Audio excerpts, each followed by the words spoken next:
예수님은 우리를 불쌍히 여기셨습니다. 눈물이 많다는 것은 사랑이 풍성하다는 거예요. 그리고 감성이 있다는 것이죠. 감성이 메말라 버리면요, 눈물 한 방울 나지 않는 것입니다. 사람이 주변에서 죽어가도 눈물 한 방울 나지 않는 거예요. 감성이 메마른 것이죠. 감성이 풍부하면 어떻습니까? 작은 일에도 눈물이 나고 도와주고 싶고 불쌍한 마음이 들고 그런 것입니다. 나라와 민족을 여러분이 사랑한다면 이 나라와 민족을 위해서 눈물을 뿌릴 때인 것입니다. 아멘. 우리 자유 대한민국을 위해서 눈물을 뿌려 기도할 때입니다. 아멘. 여러분의 기도를 통해서 하나님은 역사하시고 아멘. 위기 가운데 있는 이 나라와 민족을 하나님께서 다시 일으켜 세우실 것입니다. 아멘. 오늘 말씀은 너무나 엄미한 말씀입니다.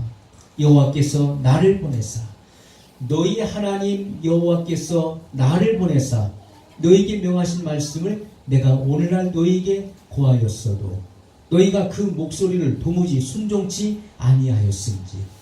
하나님께서는 그 종들을 보내십니다. 하나님의 종들을 보내셔서 그 백성들에게 말씀을 전하게 하시는 것입니다. 그러나 백성들이 하나님과 그리고 하나님의 보냄을 받은 자 하나님의 종들의 목소리를 듣기를 싫어했다라고 말씀하고 있어요. 순종치 아니하였음즉 너희가 가서 우거하려 하는 곳에서 칼과 기근과 연병에 죽을 줄 분명히 알지니라. 얼마나 엄미하시고 그리고 두려운 말씀입니까? 한 사람이 그리스도인이 된다는 것은 놀라운 일입니다. 한 사람이 그리스도인이 되게 하기 위해서는 엄청난 노력을 쏟아부어야 되는 것입니다. 여러분, 마귀에게 붙잡혀 있는 그 한 사람을 하나님의 거듭난 하나님의 자녀로 세운다는 것은 엄청난 그런 노력과 희생이 필요한 것입니다. 모든 사람들은 그리스도인이 되는 것에 관해서는 어리석은 자이기 때문에 그렇다는 것입니다. 사람들이 어리석어요. 그래서 자기의 기득권 그리고 교만함을 사람들이 내려놓지 못합니다. 자존심을 내려놓으려고 하지 않죠. 모든 사람들은요 이런 마음을 갖고 있습니다. 여러분, 사망에 쏘는 것은 뭡니까? 사망에 쏘는 것은 죄요. 죄의 권능은 율법이니라. 이렇게 말씀하고 있습니다. 사망은 뭐를 통해 쏩니까? 죄를 가지고 쏘는 것입니다. 죄를 짓게 만들어요.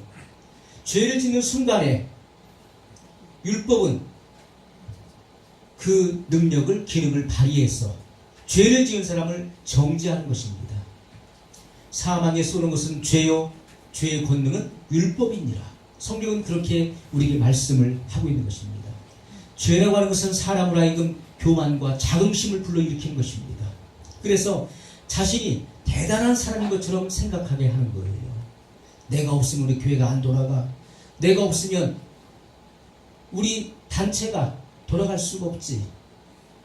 자기 자신이 세상에서 뭔가 대단한 사람처럼 자기 자신에 대한 어떤 자긍심, 우월감을 갖게 한다는 것입니다. 실제로는 그런 사람도 아니며 그리고 그런 대단한 인물이 되기 위해서 갖추어야 될 것이 무엇인지조차도 알지 못하는 사람이라는 것입니다. 여러분, 위대한 사람은 그냥 되는 게 아니에요. 거기에 맞는 것들을 갖춰야 되는 것입니다. 그의 인격도 그렇게 갖춰야 되는 것이고요. 삶의 모든 방식과 체계와 그리고 그 마인드가 갖춰져야 되는 것입니다. 그 모든 기능들이 갖춰져야 되는 것입니다.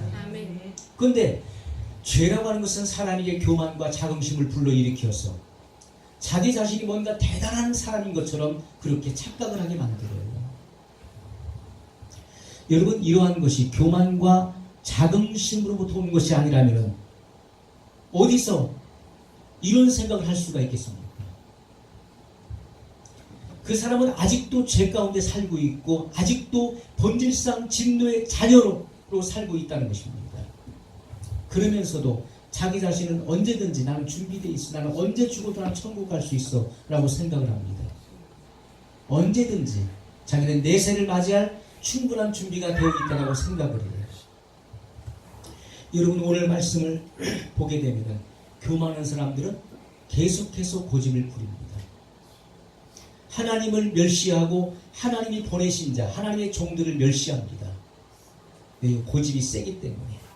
회개하라고 외쳐도 회개하지 않습니다. 도무지 하나님의 말씀과 하나님의 보내신 자들의 말씀을 듣지 않는다는 거예요. 고집이 세기 때문에 그런 것입니다. 고집이 센 사람들은요, 누가 말해도 듣지 않아요. 자기가 기준이 되는 것입니다. 누가 말해도 듣지 않아요. 하나님의 말씀을 선포하는 주의 종들의 말을 듣지 않습니다. 부모님의 말씀을 듣지 않고 경험자들의 말도 듣지 않습니다. 오로지 자기가 옳은 거예요. 예, 고집이 세기 때문에 그런 것입니다. 그래서 계속적으로 반항을 한다는 것입니다. 너희가 도무지 순종치 않으니 너희가 가서 우거하려 하는 곳에서 칼과 기근과 연병으로 망하리라. 하나님은 그렇게 말씀을 하시는 것입니다. 여러분, 이렇게 교만한 사람들은 그 심령이 상하기 전까지는 그들을 설득해서 그 영혼이 구원받도록 만들 수 있는 것은 이 세상에 그 어떤 것도 없다는 거예요. 예, 너무나 교만하기 때문에, 너무나 완고하기 때문에 그 사람을 설득시킬 수가 없어요. 아무리 설득을 시키려고 해도 그 설득이 먹히질 않는 것입니다. 그래서 하나님께서 뭐라고 하십니까? 너희가 우거하려고 하는 땅에서 너희가 칼과 기근과 연병에 죽으리라. 얼마나 고집이 세고 얼마나 완고하고 얼마나 완악하면 하나님께서 이렇게 말씀을 하실까요? 너희가 죽으리라. 주님은 그렇게 말씀하셨다는 것입니다. 교만한 사람, 완고한 사람은요, 그 심령이 상하기 전까지는 그 누구의 설득도 통하지 않는다는 것입니다. 그 영혼은 구원받기가 어려운 것입니다. 교만한 사람들이 회심을 하고 그리고 구원받기 위해서는 먼저 상한 심령이 되어야 돼요. 우리가 성경에 보면은 하나님은 그 심령에 통회하고 그리고 상한 심령을 멸시치 아니하신다라고 말씀하고 있습니다. 상한 심령이 뭘 말할까요? 상한 심령. 우리가 상한 심령에 대해서 말씀을 많이 들었잖아요. 상한 심령은 깨지고 부서진 마음을 의미하는 것입니다. 마음이 교만하면 구원받을 수가 없어요. 마음이 교만한 사람은 회개가 안 되는 것이고 회개도 할 수 없는 것입니다. 그래서 그 마음이 깨지고 부서져야 된다는 거예요. 완전히 박살이 나야 되는 것입니다. 아멘. 그래야 나 자신을 알 수 있게 되는 거고 나 자신을 보게 되는 것입니다. 아멘. 내가 얼마큼 더럽고 완악하고 추한 존재인지를 비로소 깨닫게 될 때 그 심령은 상한 심령이 되어서 회심에 이르게 되고 그리고 구원에 이르게 된다는 것입니다. 아멘. 여러분, 다윗이 우리아 장군의 아내 밧세바를 범했습니다.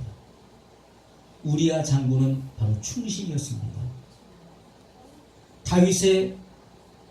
다윗을 보필하고 있는 30용사 중에 한 사람이었습니다. 30인 안에 드는 사람이었어요. 그렇게 충직한 우리아 장군의 아내 밧세바를 범했습니다. 그리고 그 일들이 알려질까봐 우리아 장군을 최적진에 보내서 칼에 맞아 죽게 만들었어요. 결국 다윗이 그를 죽인 것입니다. 그의 아내를 범한 것도 부족해서 충신을 적군에 보내서 죽게 만들었어요.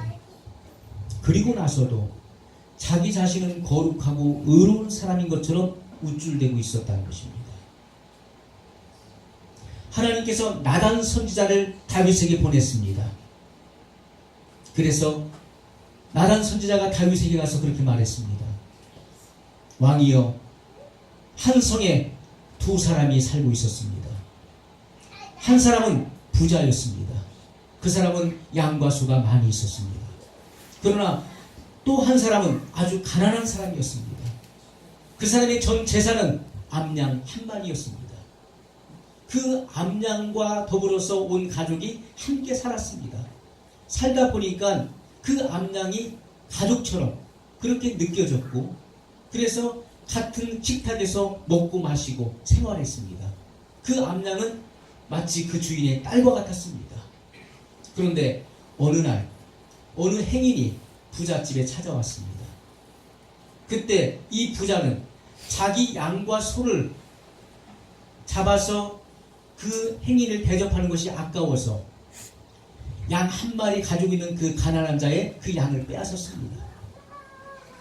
그리고 그 양을 잡아서 그 행인을 대접했습니다. 그 말을 듣는 다윗 왕이 대노했습니다. 분노해서 그 자가 어떤 놈이냐? 그 자는 당연히 사형에 해당된다. 사형뿐만 아니라 그 사람은 그 남의 것을 탈취했기 때문에 내배를 갚아야 될 것이다. 이렇게 판결을 내린 것입니다. 그때 나단 선지자가 다윗 왕에게 그랬습니다. 그 사람이 누군 줄 아십니까? 그 사람이 바로 당신, 다윗 왕, 당신이 바로 그 부자입니다. 그렇게 이야기를 했어요. 다윗은 나단 선지자로부터 이러한 책망을 들을 때까지 나단 선지자는 하나님의 권위를 가지고 왕을 책망했던 것입니다. 하나님의 권위로서 왕을 책망하기 전까지 다윗 왕은 바스바를 범하고 그리고 그 남편이 되는 우리야 장군을 살해했음에도 불구하고 자기는 거룩하고 의로운 사람인 것처럼 행세하고 있었습니다. 그 책망을 받기 전까지만 하더라도 우리가 바로 그런 사람들이라는 것입니다. 우리는 여지없이 남들을 비판하고 판단하고 내가 마치 하나님이나 된 것처럼 남을 쉽게 정죄하고 판단합니다. 저 사람 저럴 수가 있어? 저 사람 저래서는 안 되는데 나는 그와 같은 일들을 여전히 하고 있음에도 불구하고 나는 마치 아닌 것처럼 다른 사람을 쉽게 정죄하고 판단한다는 것입니다. 여러분, 그래서 우리에게 필요한 것은 바로 상한 심령이 되어야 된다는 것입니다. 아멘. 사람이 상한 심령이 되기 전까지는 사람은 진정한 통회함과 회개가 있을 수 없다는 것입니다. 다윗 왕이 그랬습니다. 마치 자기는 죄를 한 번도 짓지 않은 사람처럼 그 자가 누구냐? 어떻게 사람이 그럴 수가 있느냐? 그 사람은 당연히 사형에 해당됩니다. 다윗이 나단 선지자로부터 들었던 내용이 무엇입니까? 선지자로부터 들었던 그 내용은 단순히 부자가 자기 양과 소가 아까워서 가난한 사람, 양 한 마리밖에 없는 그 가난한 사람의 양을 빼앗아서 행인을 대접했다고 하는 그 이야기뿐이었습니다. 그럼에도 불구하고 다윗은 그런 사람은 사형에 해당된다라고 말을 했던 것입니다.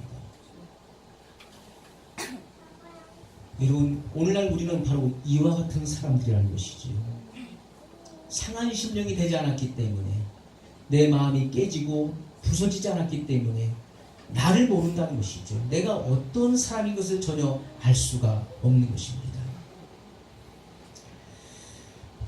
여러분, 다윗은 나단 선지자로부터 책망을 받기 전까지 자기 고집을 꺾지 않았던 사람이었어요. 마음의 교만은 그 안에 힘을 갖고 있는 것입니다. 마음의 교만은 그 안에 힘을 가지고 있어. 마치 그 힘은 철근과 쇠 사슬에 비유하고 있습니다. 그래서 주님은 목이 곧은 백성, 이스라엘 백성들 뭐라 했습니까? 너희는 목이 곧은 백성이야. 이 목 안에 뭐가 있어요?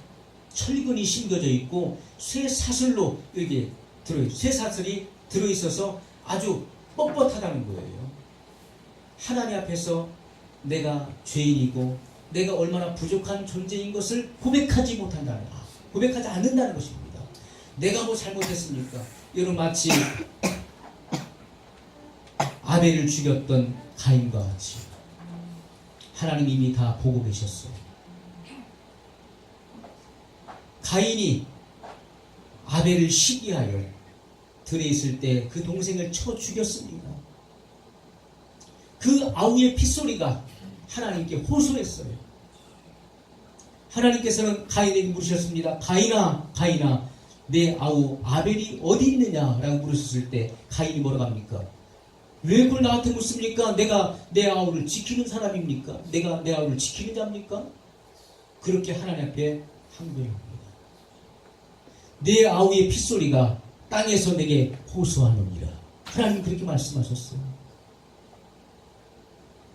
여러분, 가인은 너무나 뻔뻔스러웠습니다. 자기 동생을 죽이고 나서도 마치 자기가 아무 짓도 하지 않은 것처럼 왜 그걸 나에게 묻습니까? 내가 내 아우를 지키는 자입니까? 라고 하면서 하나님께 오히려 반문을 하게 됩니다. 상한 심령이 되지 않는 이상은 우리는 이렇게 뻔뻔스럽고 교만하고 완고하다는 것이죠. 마치 목에 기부수 정도가 아니라 이 목에 철심을 받는 거예요. 주님 앞에 엎드릴 생각이 없는 것입니다. 여러분, 사람은 교만에 의해서 완고해진 것입니다. 그리고 그 완고함이 사람 속에 계속적으로 머물게 된다는 것이죠. 예레미야 29장 19절에 보면 여호와의 말씀이니라. 너희들이 내 말을 듣지 않았기 때문이니라. 내가 내 종 선지자들을 너희에게 부지런히 보내었으나 너희는 그들의 말을 듣지 않았느니라. 하나님께서는 하나님의 종들을 보냈습니다. 그러나 백성들은 그 말을 듣지 않았습니다. 하나님의 사람들을 배척했고 죽였습니다. 그러나 하나님은 또 하나님의 사랑하는 종을 또 보냈습니다. 백성들을 구원하기 위해서 하나님의 종들을 부지런히 꾸준히 보냈지만 그들의 말을 듣지 아니하였느니라고 이렇게 말씀을 하고 있습니다. 왜 그럴까요? 마음이 교만하기 때문에. 그 교만함이 완고함으로 그들 속에 머물러 있었기 때문에 하나님 말씀을 듣지 않았다는 것입니다. 여러분, 말씀을 듣고도 찔림이 없고 그리고 말씀을 듣고도 여러분이 실천하지 않는다면 그건 바로 교만입니다. 교만하기 때문에 말씀을 듣지 않습니다. 듣기를 싫어하는 것이죠. 그리고 완강하게 반항하고 거부하는 것입니다.